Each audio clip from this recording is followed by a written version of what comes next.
ఉన్నాను, నేను నీకు సహాయం చేయబోతున్నాను.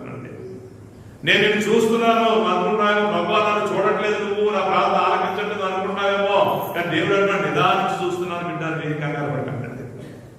మనం అనుకుంటాం కదా చాలాసార్లు, దేవుడు నా ప్రార్థన వింటలేదండి, జవాబు రావట్లేదు, పరిస్థితులు మారలేదు అనుకుంటాం. హల్లెలూయా. పరిస్థితులు మారలేదు అనుకుంటాం కదా, అనుకుంటాం లేదా? పరిస్థితులు మారలేదు అనుకుంటాం, నా దేవుడు చూడట్లేదు, నన్ను పట్టించుకోలేదు అనుకుంటాం. దేవుడు అంటున్నాడు ఈరోజు అలాంటి వ్యక్తితో దేవుడు మాట్లాడుతున్నాడు, నేను నిదానించి నిన్ను చూస్తున్నాను బిడ్డ, ఈ విషయం గుర్తుపెట్టుకుంటున్నాడు దేవుడు. దేవుడు నిన్ను నిదానించాలండి.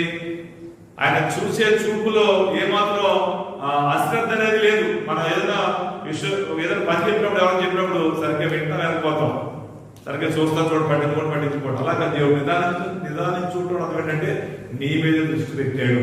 ఎవరు ఎన్ని రకాలుగా చేసినా కానీ ఆయన దృష్టి మరల్చుకోవట్లేదు.